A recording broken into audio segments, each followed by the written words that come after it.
Hi friends, இன்றைக்கி நம்ம என்ன பார்க்க போகிறோன்னா வெண்டைக்காய் குழம்பு, வெண்டைக்காய் ஃப்ரை எப்படி பண்ண போகிறோன்னு பார்க்க போகிறோம். அதற்கு ஃபஸ்ட்டு ஆயில்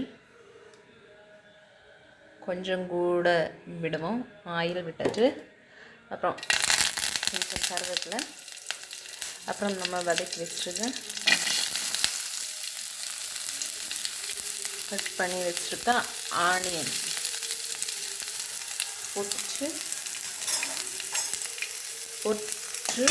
லைட்டாக ஒரு வதக்கிட்டு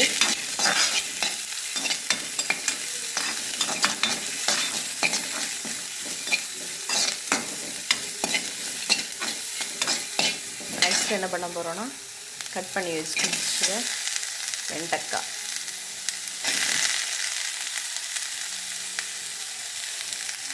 வெண்டைக்காயை போட்டு நல்லா வதக்கிட்டு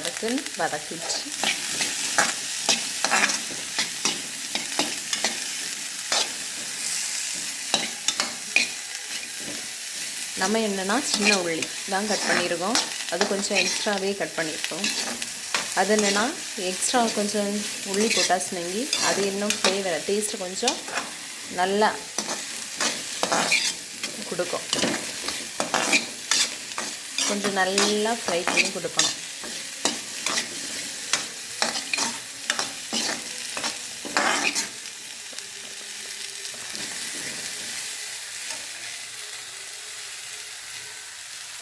அப்புறம் தேவைக்கேற்ப கொஞ்சோண்டு சால்ட் போட்டு திரும்பவும் ஃப்ரை பண்ணணும். நான் தேங்காய் எண்ணெயாக்க விட்டுருக்கேன். அது கொஞ்சம் வதக்கும் போதே நமக்கு நல்ல ஃப்ளேவராக உருவாக்கி அப்படியே தரும்.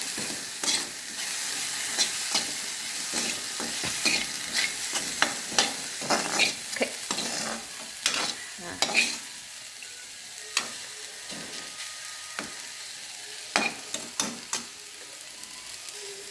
நம்ம இனி 2 நிமிஷம் ஒரு மூடி போட்டு மூடி வச்சுருக்கோம். 2 நிமிஷம் ஆகிட்டு நம்ம வச்சுருக்க மூடி எடுக்கிறோம். இருங்க, உங்களுக்கு வாசனையாக இருக்கான்னு தெரியல, எனக்கு ரொம்ப வாசனையாக இருக்கு. லைட்டாக அப்படியே கிண்டி விட்டுட்டு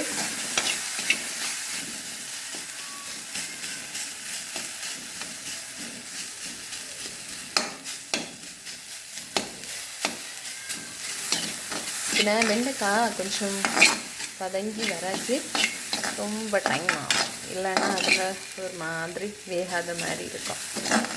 அப்போ அதுக்கு நம்ம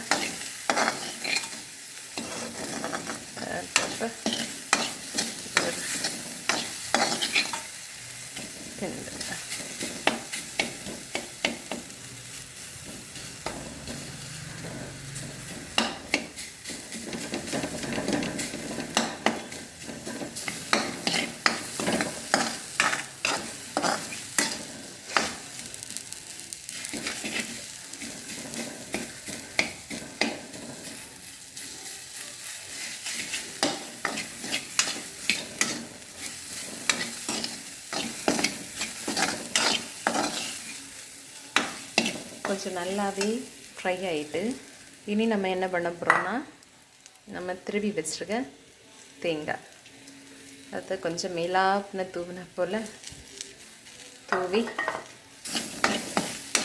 அப்படி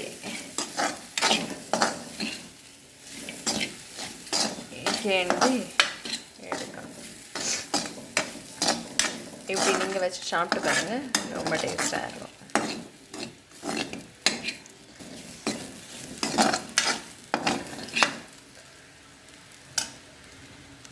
இதுக்கு மேலே கொஞ்சோண்டு தேங்காய் எண்ணெய்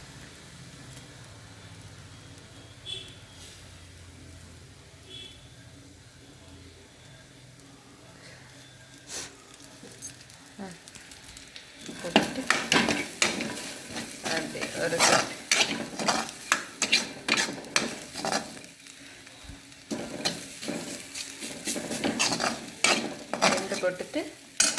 ஒரு போட்டுட்டு ஒரு மூடி போட்டு அப்படியே இறக்கிட வேண்டியதான். ஃபைனலாக ஓப்பன் பண்ணி பார்க்க போகிறோம்.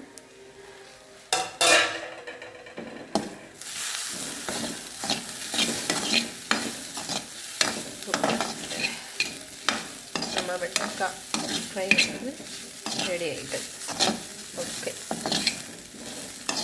நீங்களும் எதுவும் ட்ரை பண்ணி பாருங்கள். ஓகே, தேங்க்ஸ் ஃபார் வாட்சிங்.